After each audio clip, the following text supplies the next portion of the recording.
what they did to your family, you're lucky to make it out alive. Streaming on Peacock. These men are going to come after me. Taking them out is my only chance.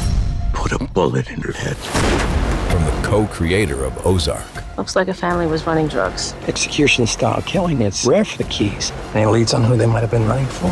The cartel killed my family. I'm gonna kill them. All of them. MIA. Streaming now. Only on Peacock. Hey, I'm Bruce. And I'm Jeff. We're here to tell you a little about our new podcast called Taboo Treasures. We explore the human obsession with objects of extreme rarity and infamy. Here's a little snippet of our episode called Heavenly Sneakers. San Diego Sheriff's deputies stumble into a house of death filled with dozens of bodies, the site of a grim mass suicide. But what really stood out to me was seeing the sneakers underneath the sheets that had the white Nike swoosh on them. The leader was a guy named Marshall Applewhite. I'm from Kingdom Level Above Human. It's not exactly every day you plan the simultaneous suicide of 39 people. So in the weeks leading up to it, he knew he'd have to come up with a little checklist. What was number one? Convince 38 people to commit suicide. Number two? Figure out how to kill 38 people. Number three? What should we wear? We hope you'll join us and learn a little and maybe even laugh a little while we tell you some of the stories behind the stories you only think you know. EVO. The following podcast contains tales of violence, sex, drugs, and a little bit of rock and roll, but is certainly not suitable for all listeners, so discretion is advised. Welcome back. Last time, Adam was in deep doo-doo. He had a gun to his head, an apartment full of pissed-off law enforcement officers, and a hooker who ratted him out. It's a tough room, even for a dude as seasoned as Diaz, but he was going down, and he knew it. Now, I don't want to get too Norman Mailer about this, but how did he get there? Before we get to that, let's take a quick trip down existential road and ask ourselves a couple of hard questions. Numero uno, why do we care? That one's easy, right? Because criminals and gangsters are fucking fascinating. Numero dos, why do we as a society throw so much light on criminals and gangsters? We look up to them. We dress like them. Their voices have permeated our vernacular. We read books on them, we go to the movies to see them, and we stay home to watch them on TV. And, as we're doing right now, we plug in to listen on our favorite podcasts. I saw Diaz myself for the first time in a documentary. The 7'5", and his charisma and vibe hooked me in the first minute. But I digress. Let's get back to Adam as he breaks down what happened as he gained more responsibility and came up in the game. Welcome to The Culture of Criminal Cool. I'm Big Ash Adams, and this is Gangster School, Episode 2.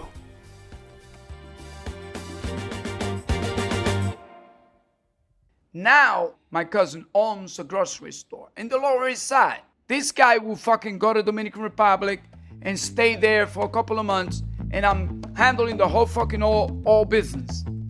The most important thing is that he knows I got his back. I got his business. He trusts me. He trusts me so much, unbelievable.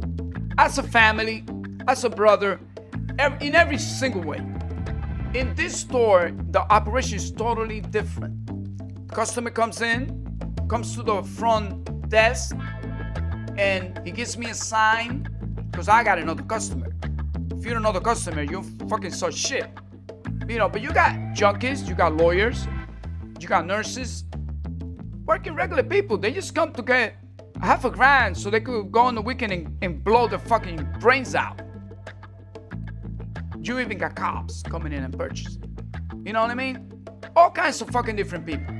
So they come to the front desk. They come and they give you a sign. So they grab a beer, whatever. They give you the $50 plus whatever the beer costs. You put the fucking beer in a paper bag, no plastic bag back then. You put it in there, you put $500 in there, and they walk away. You put the $50 in a different box. You put the other money in the cashier. That's the way it worked. Pretty straight up, right? Standard 80s low-tech procedure. There used to be a place in Malibu where I grew up called the Chart House. Now, the bartender there had a similar setup. We'd come in there and order a shot or whatever. Then if we wanted a gram or a half a gram, and I'm talking about cocaine here, we'd lay down a $50 or $100 bill, depending if we wanted a half gram or a full gram. He'd nod, and then you were to ask for a match. He'd put the Coke in the matchbook, slide it across the bar, and we were on our way. Adam isn't showing me shit here, but wait for it. All of a sudden, some crazy shit happened.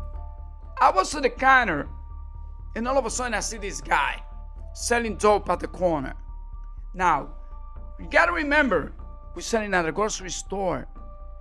You know, we're not in the corner saying, I have Coke, here, come and buy it from me. But then you got this fucking guy in my corner selling heroin. So I said, fuck. So I come out of the store, I spoke to the guy, I said, listen, man, you can't do that. You're making me hot.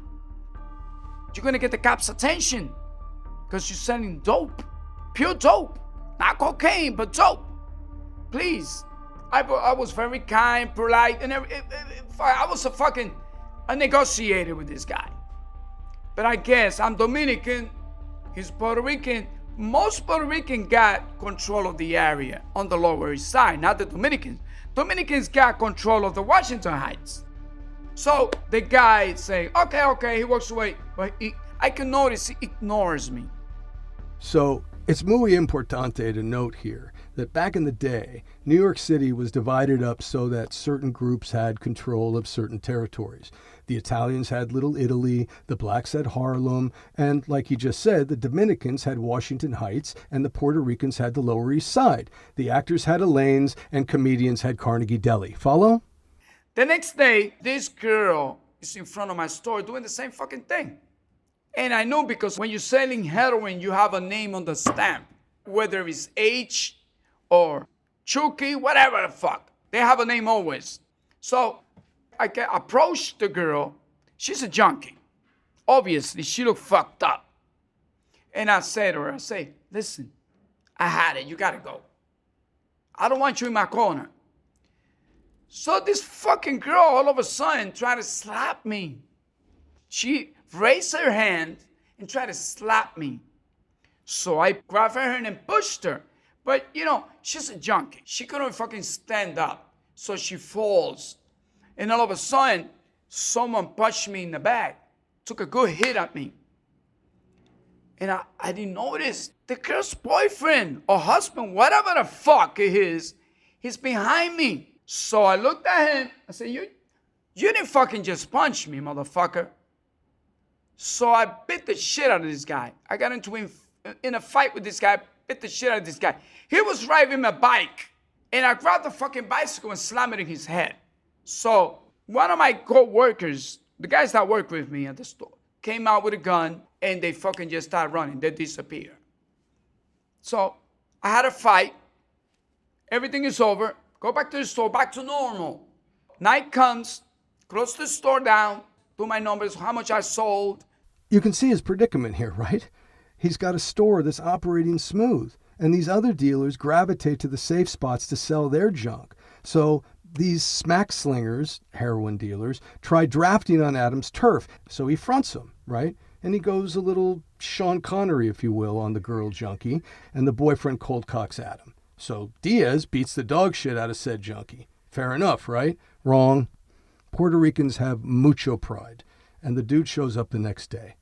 What do you think he does? What would you do? Be right back. Okay, I want to take a second here and talk about addiction. And I'm not talking about shaming drug and alcohol use. That's not my thing. But addictions. Do you have any? Because I do. Cigars. And so does our boy Adam.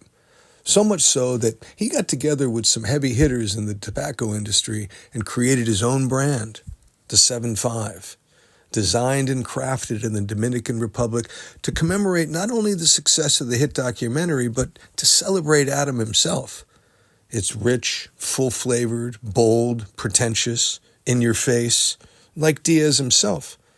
So look up the Adam Diaz 7.5 cigar sometime soon on the internet, because eventually it will be available for you to get a box for yourself and see that sometimes crime does pay.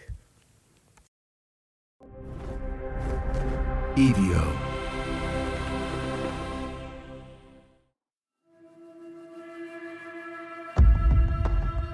New York City in the 1980s was a war zone.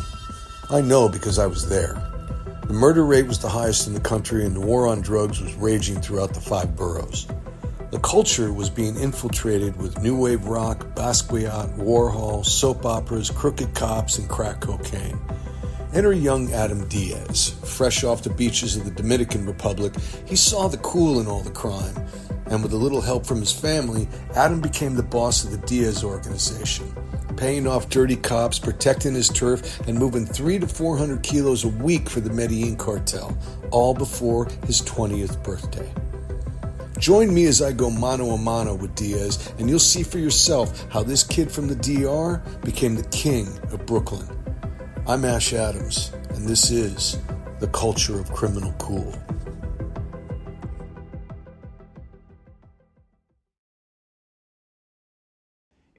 So the next day, I come to open up the store. There's a guy there named Taboo that works with me. He says, Adam, there's a problem. I say, what? The guy you beat up last night, he's walking around with a gun. He said he's going to shoot you. Now, late afternoon, around 6:30, 7 o'clock at night, it's fucking wintertime. It's almost dark. Someone knocks on my window. Now, you got to remember, I'm at a grocery store. So the whole front of the store is glass. It's not even a tinted window or anything like that. It's clear glass. This guy knocks on my window and goes like this, like pointing across with his fingers. It's the guy that I had a fight with the night before. And I punched and I beat his ass up. So this guy knocks on the window, on the glass window, and put across with his finger, and he walks away. So I'm back in business. I'm like, fuck him. I don't have time for this. But all of a sudden I hear boom, bop, bop, gunshot. So I'm on panic. I'm like, what happened? I heard gunshots. Did this motherfucker just shot me? Because I saw his eyes. I look back out the window and I see him, and I seen a gun in his hand. So I'm touching myself and looking at myself, and I'm like, did this motherfucker just shot me? Did this guy just shot me? And then he walks away running. So I grab my fucking 357 I had underneath the fucking shelf. This fucking shit is huge. Remember, I'm a kid, and this is so fucking heavy and so long. But I'm so fucking, I got this adrenaline on me. I just want to blow his fucking head up. So I come out of the store, and I see him like a half a block away from the store. But then all of a sudden, he fucking looks at me, and he points the gun at me. Moment of truth, as they say. Do or die. Or is it? Adam is about to make a choice most of us wouldn't want to have to make. But is it really? Isn't this the example, the exact thing of why we love gangsters so much? I already got him on my fucking eye. I shot that kid. I shot him so bad that when I shot him, this is a 357 Magnum with whole of fucking bullets. I shot him in the leg. I wanted to shot him in the stomach, but this shit has a return so hard that it goes up. This fucking gun I had, it hit him in the leg. And he flies. I couldn't believe how much power this 357 had in him. I mean, I never shot anybody before, but every time I go practice, I remember this fucking gun got a lot of power, but now I never seen a victim. If that isn't the end of innocence for Adam, I don't know what is. He's selling coke, running his own store, making mucho dinero, and now he's just shot a man. He's proven he's smart, he can run things for his cousin, and he's got the balls to put a guy down if he threatens the spot. He's arrived. Henry Hill, Frank Lucas, John Gotti, Whitey Bulger, all had to pass through this kind of trial by fire. Every criminal has to look down the barrel and decide if he really is a G or just a poser. It's a commitment and rite of passage that the gods bestow upon them to see if they can do real gangster shit. Adam Diaz just did. and his life would never be the same. So this kid is in the fucking floor. So I looked at him and I go towards him, the guy, and I wanted to shot him again. I got closer to him. I'm looking for his gun because that's what I'm concerned.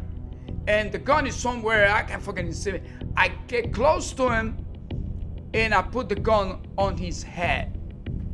And I want to just fucking kill him. Look, if I don't kill this kid, he's gonna come after me.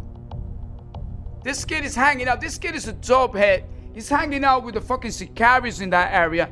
That's what they do sometimes when they don't make enough money to buy their fucking drugs. Sicarios, assassins, cleaners, hitmen, contract killers. This is the world Diaz is in now. Now, it's crucial at this point to remember that Adam is a fucking teenager. He wants to go shopping at the mall for jeans. He wants to hang out in clubs. He wants to eat at McDonald's. His favorite singer is Bryan Adams, for God's sake. He's not a tough guy or an enforcer.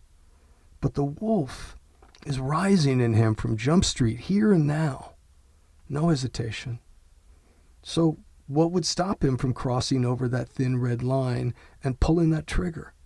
Divine intervention? Let me ask, what do most teenagers care about the most? I know what I cared about the most. I'll wait. You know, so I got this guy and I want to just fucking shot him in the head. And when I'm ready to pop this guy, this fucking beautiful girl that I knew, who's a nurse and happened to work right around the corner. Beautiful Puerto Rican girl. Beautiful, gorgeous. I want to fuck the shit out of her. Exactamundo. Can I get a witness? She's so fucking gorgeous. And all of a sudden she begs me. She says, Adam, please don't kill him. Please don't kill him, please. I say, why not? I know this kid, Adam. I will speak to him. And he's fucking crying. He's almost fading. His eyes are rolling. He's losing a lot of blood. I ain't give a shit. This guy was about to kill me. He shot at me. He just wasn't fucking lucky enough. If he would have walked inside the store, I'll probably be the fucking victim. I'll probably be in the flock bleeding until I fucking die. So, do I have to give a shit about this guy? No, I want to fucking kill him. And I'm mad. I still get mad nowadays about this shit when I think about it. I could have fucking left my little baby coming out, you know, my wife pregnant, a widow. You know what I mean? Did you guys catch that? He says he wants to get with this nurse. And then he starts talking about his pregnant wife and unborn daughter. See, that's the conflict. That's the internal conflict, the sort of split morality of the criminal psyche that fascinates me. He's conflicted, but I don't think he consciously gets that he is. It's an almost Greek myth-like scene that's playing out here. This junkie takes a shot at Adam, defending the honor of his girl.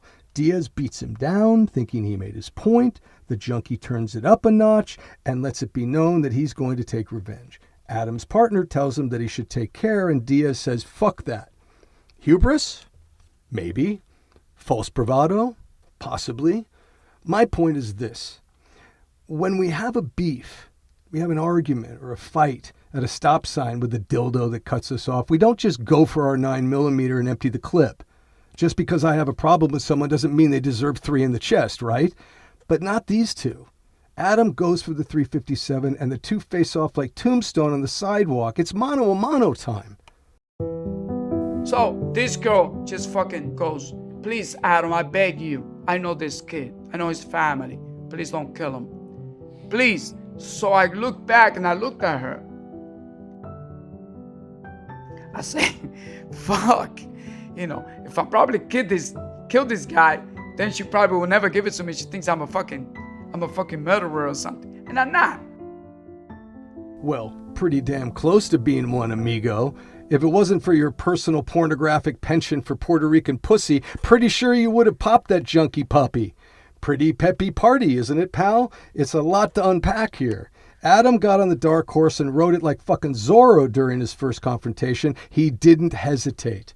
broad daylight, on the street in Washington Heights. Nobody jumps in or tries to stop it, which actually isn't that strange in New York City. One of the first things people tried to teach me when I got off the bus was mind your fucking business, right? Anywho, the bleeding junkie is on the ground. The nurse wants a couple grams for her trouble before she gets the kid to the emergency room, which Adam is happy to toss her. And bada bing, bada boom, the hood stops moving in slow motion and it's back to business. So, one of my co-workers, Taboo, I say, Taboo, here's the key to the store. Because this guy's telling me, you gotta leave, Adam. They'll probably call 911. You gotta leave, brother. Say, all right. So he goes, here's the keys to my building, to the front door of my building. And he goes, my mother's waiting for you. I already called her. And she knows what's up. His mother? What the fuck? Who's this cat's mom, Griselda Blanco? This is where it gets kinky, folks. On the next episode of The Culture of Criminal Cool.